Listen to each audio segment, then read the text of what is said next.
अरे बाळा जरा शांत बस की. मम्मी नाही आता मी शांत बसणार. मी एअरफोर्स मध्ये जाणार आहे. झिंग. एअरफोर्स मध्ये? काल तर तुला आर्मी मध्ये जायचं होतं ना? नाही आता मी एअरफोर्स मध्ये जाणार आणि दुश्मनावर बॉम्ब टाकून त्यांना हरवणार. धूम धाड धूम. बर बर जा बाबा, तुला पाहिजे तिथं जा. हुशार आहे की तुमचा पोरगा. हो, वडिलांवर गेलाय. काय करतात ते? आर्मीत आहेत. राजस्थानवरनं डायरेक्ट काश्मीरला पोस्टिंग झाले त्यांचं.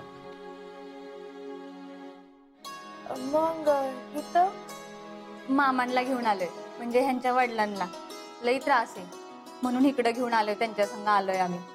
माग एकदा पॅरालिसिसचा अटॅक येऊन गेलाय. अरे देवा. मग काय ते बी तिकडे होते.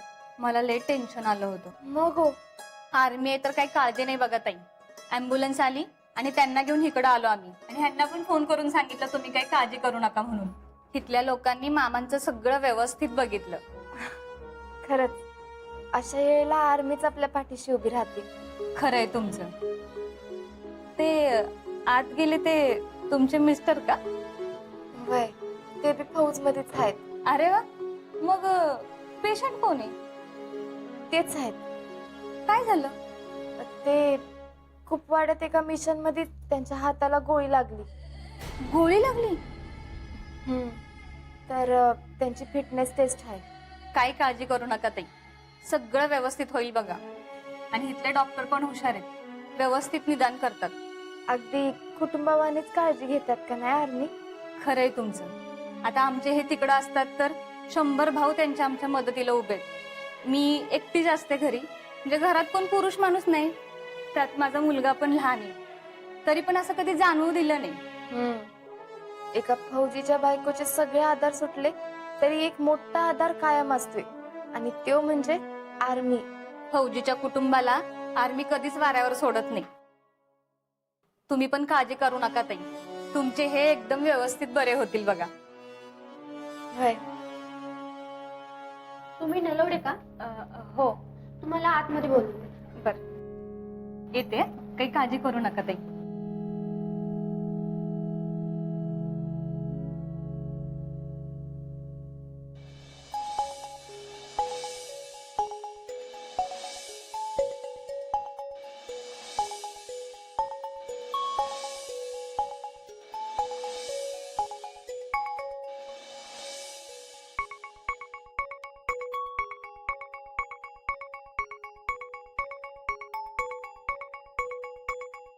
अहो काय झालं?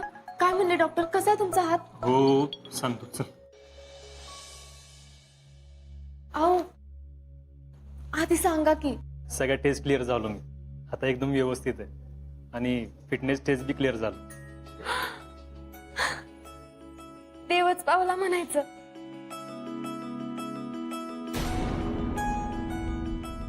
काय हो, तुम्ही खुश नाही होय? नाही हाय की.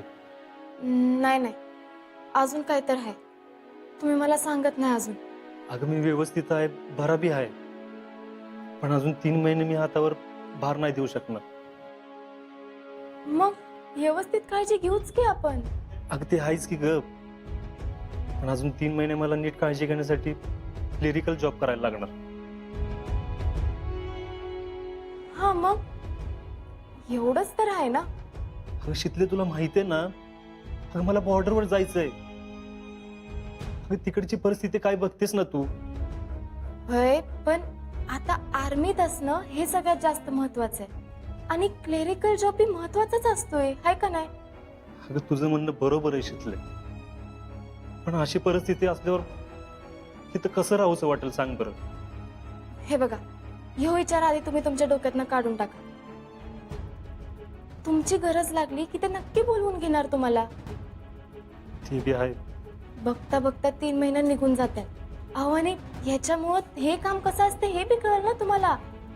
हे काम काय तुम्हाला कमी वाटतंय वे? तसं बी दुसरा काही पर्यायच नाही माझ्याकडे. अहो असं काय बोलताय तुम्ही?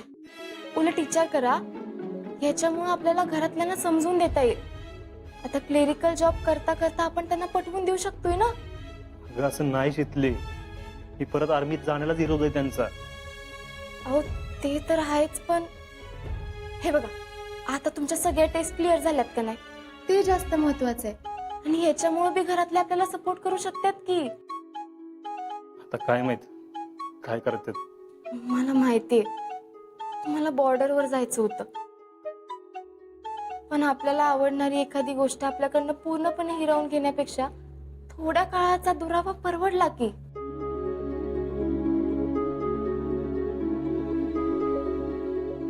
वय पटतंय मला तुझं. मग कशाला काळजी करताय? अहो उलट आपल्या डोक्यावरचं मोठं टेन्शन गेलं बघा. मला बी असंच वाटत होतं, एकदा का माझा हात बरा झाला की सगळं नीट सांभाळता येईल आपल्याला. होय हो. अजून काय बोलले डॉक्टर? काय नाही, जखम बरी झाली, फक्त व्यायाम करत राहिलं पाहिजे, तरच पहिल्यासारखी ताकद लवकरात लवकर कमवता येईल. जर आपल्याला घरातल्यांची साथ मिळाली का नाही, तर लवकरच तुमच्या हाताची ताकद परत येईल. आता घरातल्यांना पटवून द्यायची वेळ आली आहे. शितले, तू माझ्याबरोबर आहेस ना, आम्हाला काहीच काळजी नाही, ते बी होईल.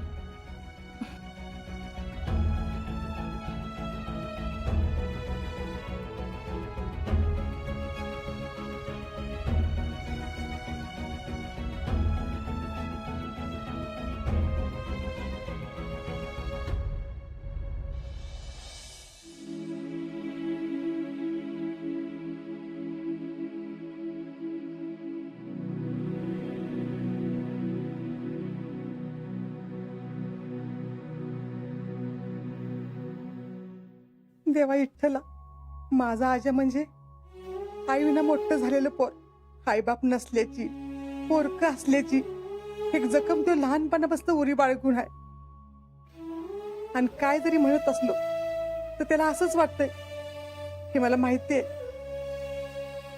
फक्त आता अजून काय त्याच्या मागं लावू नको एवढंच मागणं आहे बघ माझं. देवा पांडुरंगा, त्याला ठणठणीत बरं कर बाबा.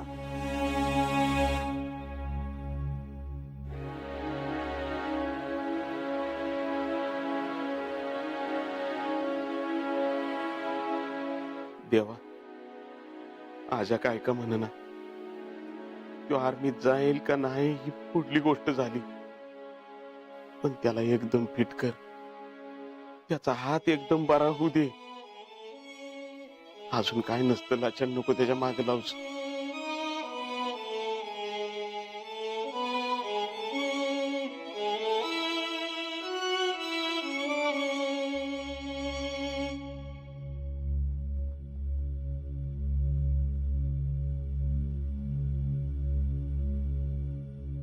समाधान्या, आज काय ते कळून जाईल ना हो. होय जे जे झालं तर पाहिजे आपल्या मनासारखं. काय होते कोणास ठाऊक, चुकून जर रे बाबा, तसलं काही मनातून विचारून बघस. माझ्या आजाच्या पाठीमाग असलं परत काय बी लागायला नको बघ. अगं नाही, तसं नाही. आपला आजा एकदम फिट आहे, तो बरा झाला असणार. जे जे तुझ्या हातचं खाल्लंय त्यानं, हा बंदुकीची गोळी सुद्धा पचवली म्हातारानं. होय. आता ह्यो आजार बी झटकून कसा वाघासारखा उभा राहील बघ. समाधान्या, ती तर बराच होणार बघ, तू बघशीलच. अरे पण आजा परत आल्यावर जातो म्हणला तर असंच ना. होय. अरे आता असं किती दिवस चालणार आहे? जीजे, माझ्या बी मनात मगाशी ह्योच विचार आला होता, असं किती दिवस चालणार. पण एक सांगू का, आता त्याच्या हाताचं काय होतंय ते कळू दे, मला त्याचं जास्त टेन्शन आहे. एखादा त्याचा हात पीठ झाला का नाही की मग तो जाईल राहील, ते पुढचं पुढं बघू आपण. होय, होऊ दे बाबा, तू एकदा बरा होऊ देत, मग बघू आपण पुढच्या पुढं काय करायचं ते.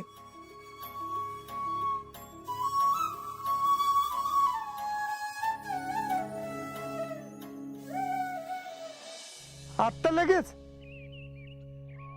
बरोबर, सगळे जीव म्हणताय वय. सगळं नीट आहे ना? म्हणजे काय काळजी करण्याचं कारण नाही ना? बरं बरं, हा येतो की. हा हे काय निघालो ते? सौरभ, हे सौरभ इकडे. ए थांबा रे, आलो. काय होणार ना? जरा घरी जाऊन निरोप देतोस का? एवढी एक मॅच झाली की देतो. अरे आत्ता लगेच जा. अहो नाना, एकच मॅच खेळतोय आणि जातोय की. सौरभ, बर बोला, काय झालं? अरे अजिंक्यांचा फोन आलता. हा, काय झालं? सगळ्यांना त्यांनी घरी बोलावले. सगळ्यांना बोलवलंय? हा ना. काय काळजीचं कारण नाही ना नाना? अरे काहीच कळाना. काहीतरी काम आहे म्हणले आणि काहीतरी महत्वाचं बोलायचंय असं म्हणत होते. आता काय गडबड झाली नसेल ना? अरे काहीच कळाना. मी तरी काय सांगू तुला, तू एक काम कर. हा. तू घरी जा आणि बायकांना जरा निरोप दे, लवकर या म्हणून. तर मी पुढे जातो आणि जाता जाता जे तुला फोन करतो आणि त्याला घेतो बोलवून. म्हणजे माझ्या जोडीला पण कोणतरी असेल. बर. पण येळ घालवू नको, लगेच घरी जाऊन निरोप दे, होय होय. नाही तर मॅच खेळत बसशील. अहो नाही नाना, जातो आता मी. हा.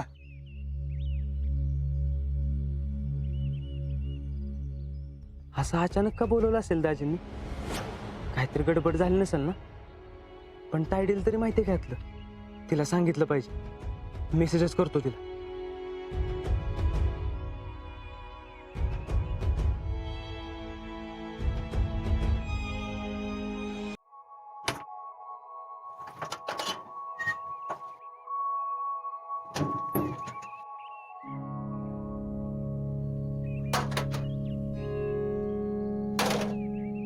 चल. होय हो. तुम्ही आमच्या घरातल्यांना आपल्याकडे बोलवून घेतलंय होय? हा. काय बाई माणूस आहे, एवढं पुण्याहून एकत्र आलो, एका शब्दाने तरी काय बोलला का? अगं मी म्हटलं तुला घरी गेल्यावर कळल. तुला कोणी सांगितलं?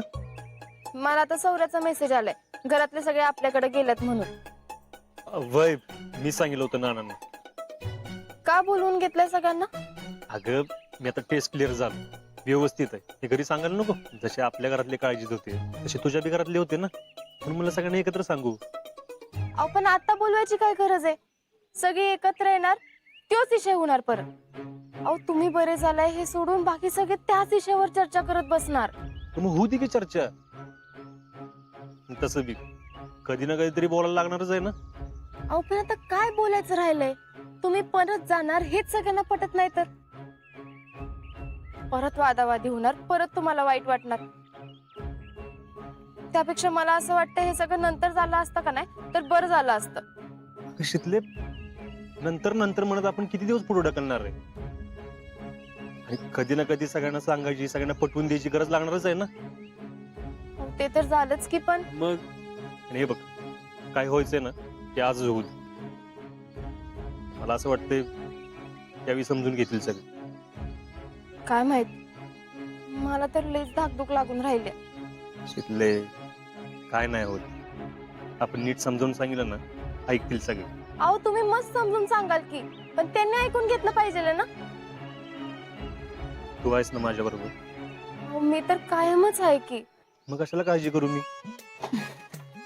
बर चला, आता तुम्ही म्हणताय तर तसंच होईल.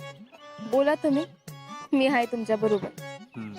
आता कसं, चला निघूया, जमले असतील सगळे.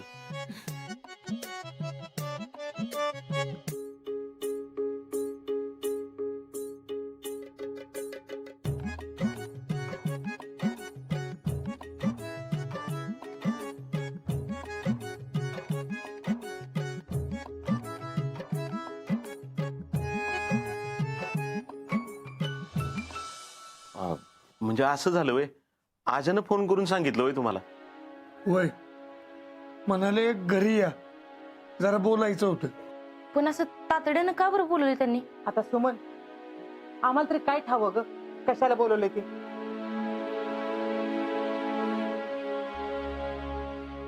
वय पण ते दोघं गेले तरी कुठं? आज शीतल नाच्या पुण्याला गेलेत, आर्मी हॉस्पिटलला.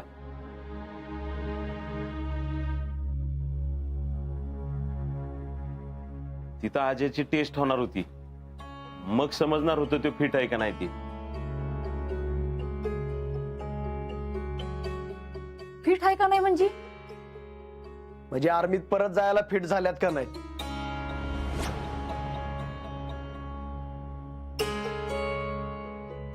असंच ना? वय वय तसच.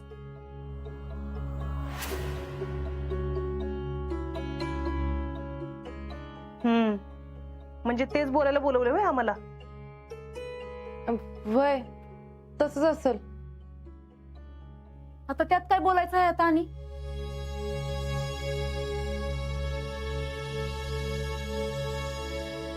आता एवढे दिवस जे चाललंय त्याचं काय? हे बघा, आपला निर्णय काय आहे ते आपण सगळ्यांनी त्यांना सांगितलंय. होय ते आहेच, पण त्यांना काय म्हणायचंय ते बी ऐकून घेऊ की.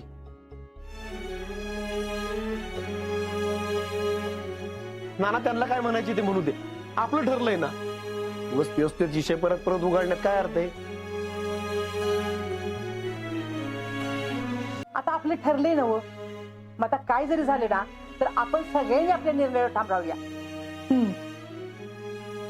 मी तर म्हणते आपण सगळी आज त्यांना सांगूनच टाकू. उगा आपलं रोज उठून तीच. अगं सगळ्यांनी मिळून सांगितलं की ऐकतील किती. ऐकत्यात कुठलं? दोघं बी मुलकाचे हट्टी आहेत. पण हे बघ समाधान्या, आता ह्या वेळेला का नाही आपण आपलं म्हणणं त्यांना ठामपणे सांगायचंच. बघू आज आल्यावर काय म्हणतोय ती. वैभव, आणि तुम्ही लगेच त्यांची बाजू घेता, तेव्हा तसं काय करू नका. मी फक्त एवढंच म्हणतोय की त्यांचं काय म्हणणं आहे ते ऐकू ना आपण.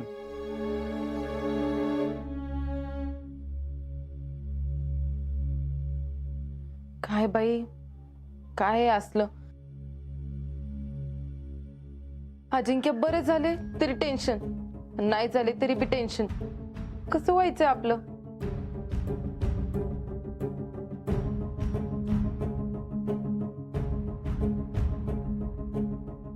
अगं आता त्यात कसलं टेन्शन आले? अजिंक्य किती जरी काय जरी म्हणले तरी आपण सगळ्यांनी त्यांना नाहीच म्हणायचं.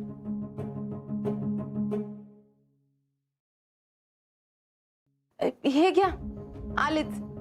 100 वर्ष आयुष्य आहे बघा दोघांना. मग आलात का जाऊन हॉस्पिटलला? वय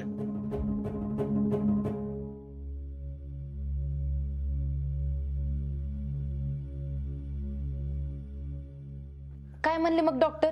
कसं आहे आता हात? डॉक्टर म्हणले आता मी फिजिकली फिट आहे, हात पूर्णपणे बरा झालाय, आता कसलाच धोका नाही.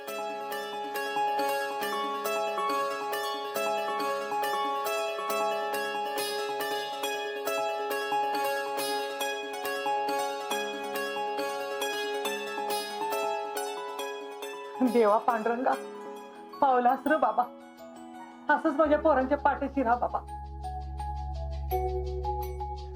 वय डोक्यावरचं लय मोठं टेन्शन कमी झालं का वाटतंय बघा.